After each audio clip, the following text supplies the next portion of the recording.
Morning. ഞങ്ങളെ സ്വീകരിക്കാൻ ഇവൾ പുഴവകത്ത് റെഡി ഹാജരുടെ അമ്മായി. അതിന്റെ ഒരു യോഗം കഴിഞ്ഞു പോയവർക്കും നിനക്കും തമ്മിൽ 6 മാസത്തെ വ്യത്യാസമേ ഉണ്ടായിരുന്നുള്ളൂ. അവൾക്ക് ഗുരുവായൂർ വെച്ച് ചോറ് കൊടുത്ത് ഞാൻ വന്ന ദിവസം മാധവത്തി നിന്നെ പെറ്റത്. ലീല ചേച്ചിയുടെ തനി ഛായയാണ് മിനിക്കുട്ടി. അമ്മ മുടിയൊക്കെ വെള്ളിയിട്ടിച്ചോ? അച്ഛനോടമ്മേ അധികാരിയുടെ കൂടെ പുറത്തേക്ക് ഇറങ്ങിയതാ, ഇപ്പോൾ എത്തും. എന്താ കോളേജിൽ നിങ്ങൾക്ക് തിന്നാനും കുടിക്കാനും ഒന്നും കിട്ടുന്നില്ലേ? ഓരോന്നിനും കണ്ടാ മതി.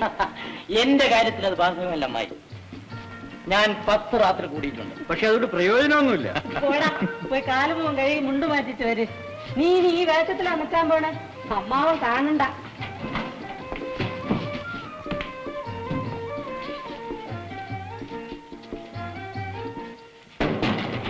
അമ്മ എന്ത് ചെയ്യണം അമ്മായി? മാതിയടുത്തേക്ക് നല്ല സുഖമില്ല. വൈകുന്നേരമായ നല്ല പനി.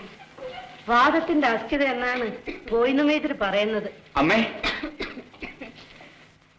അത്രയ്ക്കൊന്നുമില്ല കുട്ടികളെ. ഒരു ജലദോഷപ്പനി വന്നാ മതി. ഏടത്തങ്ങയ്ക്ക് പരിഭ്രമായി.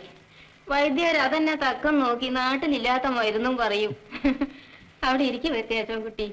വണ്ടിയാത്ര ചെയ്തു വന്നതല്ലേ? അല്ല, അനിയൻ എവിടെ? അവൻ വലിയ സായിപ്പിന്റെ വേഷത്തിലല്ലേ വന്നിരിക്കുന്നെ. മുണ്ടു മാറ്റിച്ച് വരാൻ പറഞ്ഞ് ഓട്ടിച്ചേ. ഞാൻ കണ്ടില്ലല്ലോ അവന്റെ ഒരു കൂട്ടം കോമാളിത്തോ. ഏടത്തമ്മയുടെ അടുത്ത് ഇവരുടെ കളിയൊക്കെ നടക്കൂ. നല്ലോണം ശകാരിക്കണേ.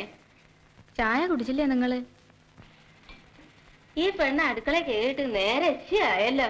എത്തിപ്പോയി. ചായ റെഡി. ഒച്ചിടല്ലേ പെണ്ണെ. 10-17 വയസ്സായിട്ടും പെണ്ണിന്റെ കുട്ടികളി മാറുന്നില്ല. പതുക്കെ നടക്കടി. എത്ര പറഞ്ഞിട്ടെന്താ? പെൺകുട്ടികൾ നടക്കുമ്പോ കാലിനടിയിൽ കോഴിമുട്ട പെട്ടാൽ പൊട്ടരുതെന്നാണ് മുത്തശ്ശി പറയാറ്. അതിനിത്തിരി സർക്കസും കൂടി പഠിക്കണം അല്ലേ അമ്മായി? അനിയ വന്ന് ചായ കുടിക്ക. എവിടെ എല്ലാവരും? എല്ലാവരും ഇവിടെ തന്നെയുണ്ടല്ലോ. എല്ലാവരും മേൽക്കഴുകാൻ പോയിരിക്കണം. അത് വിചാരിച്ച് മനസ്സിൽ തീ വേണ്ട. നിനക്ക് വേണ്ടി ഒരു സമ്മാനം ഞാൻ കൊണ്ടുവന്നിട്ടുണ്ട്.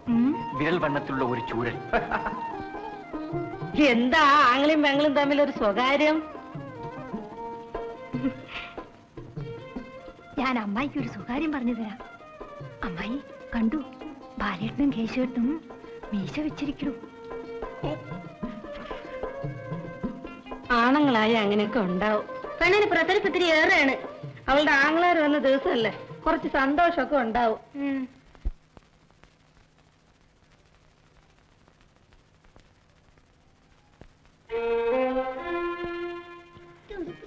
അതല്ല, മോളുടെ ഉടുപ്പ് വേറെ. നല്ല ഭംഗിയുള്ള ഉടുപ്പ് ഇല്ലേ?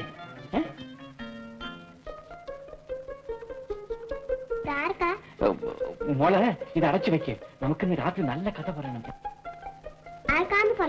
ഇത് വേറൊരാൾക്കാ. മിനിക്കുട്ടി ഇതൊക്കെ ഒന്ന് അടുക്കി വെക്കേ. ബാലട്ടെ ഇപ്പൊ കുളിച്ചിട്ട് വന്നേക്കാം. ഇരിക്കേ.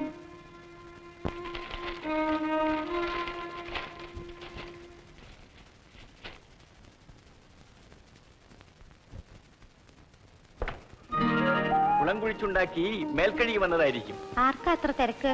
ഏയ്, തിരക്കില്ല. നാട്ടുമര്യാദ അനുസരിച്ച് വന്നപ്പോൾ മുതൽ അന്വേഷിച്ചു തുടങ്ങിയതാണ്. വിശേഷമൊക്കെ ഒന്ന് അറിയാൻ മാത്രം. വിശേഷമൊക്കെ വലിയ പട്ടണത്തിൽ താമസിച്ചു വരുന്നവർക്കല്ലേ പറയാനുണ്ടാവുക.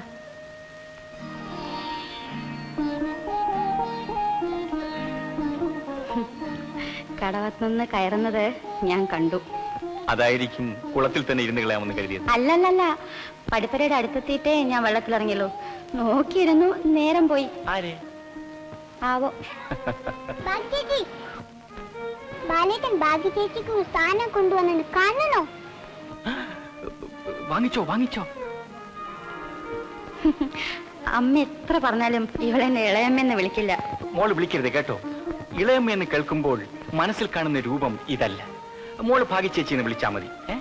ആ പിന്നെ കേശവമാവൻ മോളെ അന്വേഷിച്ച് ഇതിലേക്ക് നടക്കുന്നത് കണ്ടു. ചെല്ലേ. എന്തെങ്കിലും തരാനാ? ആയിരിക്കും, വേഗം ചെന്ന് നോക്ക്. പിന്നെ ഭാഗി,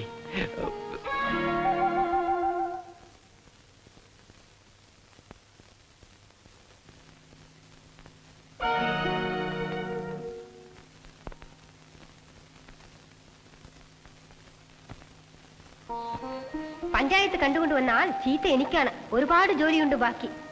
നിനക്ക് എപ്പോഴും ധൃതിയാണ്. കുറെ കാലങ്ങൾക്ക് ശേഷം വീട്ടിൽ വന്ന ഒരാളോട് വിശേഷം ചോദിക്കാൻ പോലും നിനക്ക് നേരമില്ല. ഞാൻ വിശേഷം കണ്ടല്ലോ. മീശ വെച്ചു, ബീഡി വെടി തുടങ്ങി. ഛേ, സിഗരറ്റ് എന്ന സുന്ദര വസ്തുവിനെ ബീഡി എന്ന് പറയുന്നത് മര്യാദകേടാണ്. ആ, നീ ചോദിച്ചില്ലെങ്കിലും വിശേഷങ്ങൾ ഞാൻ പറയാം. വലിയ പട്ടണം, വലിയ കോളേജ്, വലിയ സിനിമാ തിയേറ്ററുകള്, ഒരുപാട് കുട്ടികളും. പെൺകുട്ടികളുണ്ടോ?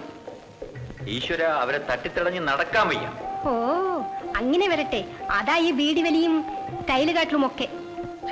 Cigarette, cigarette. അവരുടെ ഗോഷ്ഠികൾ കാണണം. എന്താ വരും നിന്റെ നാട്യം. നമ്മുടെ നാട്ടിൻ പുറത്തെ പെൺകുട്ടികളുടെ കൊച്ചമ്മണിയോട് ഒരു സത്യം പറയട്ടെ. ഇടയ്ക്ക് ഒരു സത്യമൊക്കെ പറയാം. നഗരത്തിൽ ഞാൻ കണ്ട എല്ലാ പെൺകുട്ടികളെക്കാളും സുന്ദരിയാണ് കൊച്ചമ്മണി.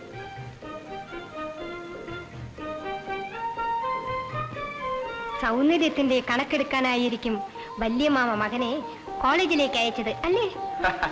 പെണ്ണ് മോശമല്ല.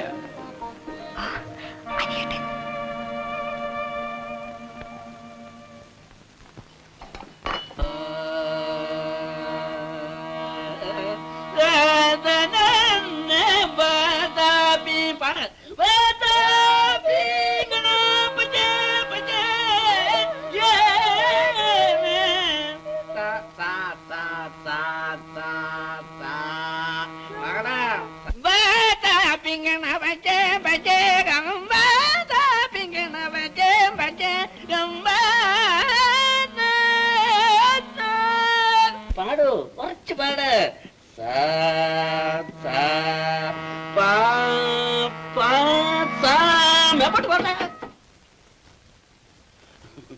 നമസ്കാരം. കുട്ടിയെ പാട്ട് പഠിപ്പിക്ക. മനസ്സിലായി. കാർന്നോരുടെ മക്കളായിരിക്കും. ഇതാണ് മകൻ, ഞങ്ങൾ മരുമക്കൾ. സന്തോഷം, വളരെ സന്തോഷം. വാസനയുണ്ടോ? ഇല്ലല്ലോ. സോപ്പിനല്ല, സംഗീതത്തിന് വാസനയുണ്ടോന്ന്. പാട്ടുമാഷോട് ഒരു രഹസ്യം പറയാനുണ്ട്. ഞാനിവിടുന്ന് പോകുന്നത് വരെ രാത്രിയോ പകലോ ഏതെങ്കിലും സമയത്ത് ഞാൻ ഏറ്റെന്ന് നമുക്കരക്കൈ നോക്കിക്കളയാം. ശാരീരം പോസ്റ്റ്.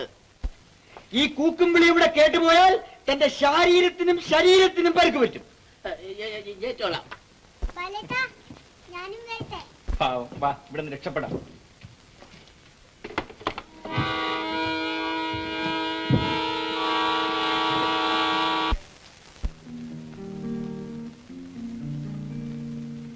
ഭാഗീരഥി അമ്മയുണ്ടോ അകത്ത്? ഞാൻ വലിയ തറവാട്ടിലമ്മയൊന്നും ആയിട്ടില്ല. അല്ല, നമ്മളെ ഒന്നും പരിചയം കാണില്ല, അതുകൊണ്ട് വിളിച്ചതാണ്.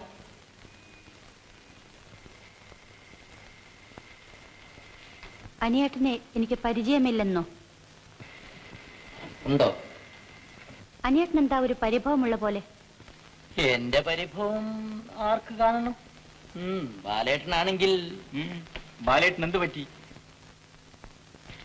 ഒന്നുമില്ല. ബാലേട്ടന്റെ വീരസാഹസങ്ങളൊക്കെ ഒന്ന് വർണ്ണിക്കാൻ തുടങ്ങുകയായിരുന്നു. ഞാൻ തന്നെ വർണ്ണിച്ചോളാം, വിഷമിക്കണ്ട.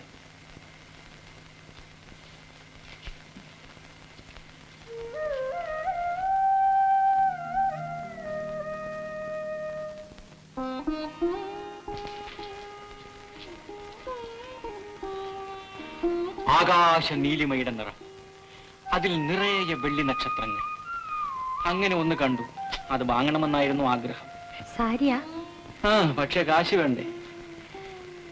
അച്ഛൻ തരുന്ന പണത്തിൽ നിന്ന് അതും ഇതും വാങ്ങാൻ എവിടെ നിന്നുണ്ടാവും? എനിക്കൊന്നും വേണ്ട.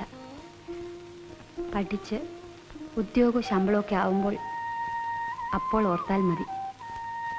പഠിച്ച് ജോലി കിട്ടി സ്വന്തം കാലിൽ നിൽക്കാറാവുമ്പോൾ ചെയ്യേണ്ടതൊക്കെ ഞാൻ മനസ്സിൽ കുറിച്ചു വെച്ചിട്ടുണ്ട് ഭാഗി.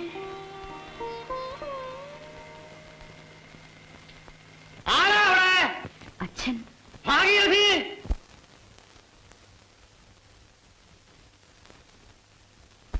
പടി കടന്നു വരുമ്പോ ശകുനം കാണാൻ ആരാടി ഈ കുശിച്ചുള്ളിട്ടിരിക്കണേ? മോളെ പതുക്കെ പോ മോളെ, വീഴണ്ട.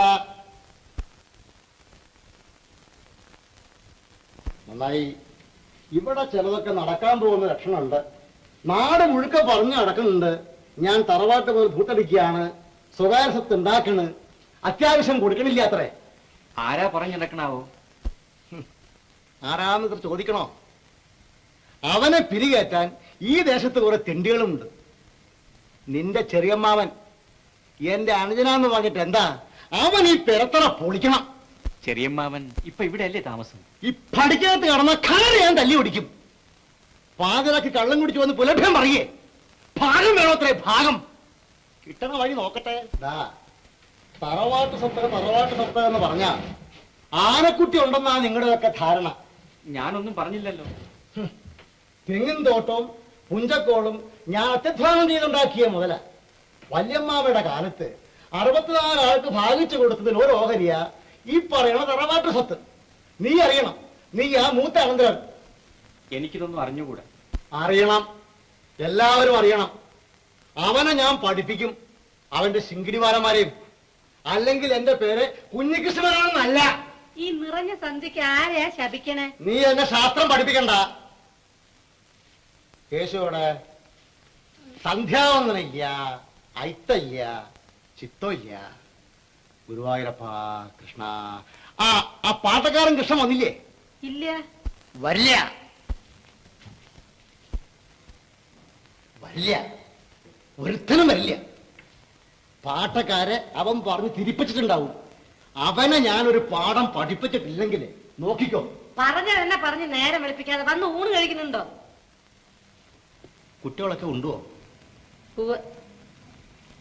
മിനിക്കുട്ടി ഉറങ്ങിയോ? ഇന്നത്തെ കാര്യം നോക്കണ്ട, ചിരിയും കളിയും ബഹളവും തന്നെയല്ലേ. ആ വീരാൻകുട്ടി ഇന്നല്ലേ പണം കൊണ്ടുവന്ന് തരാമെന്ന് പറഞ്ഞിരുന്നത്? വന്നില്ലേ? കണ്ടില്ല. കണ്ടില്ല. നിങ്ങൾക്ക് പണം വന്നാലെന്താ, വന്നില്ലെങ്കിൽ എന്താ? വീരാൻകുട്ടി വാക്ക് തെറ്റിക്കാറില്ല. എന്തെങ്കിലും ബുദ്ധിമുട്ട് പറ്റിയതാവും.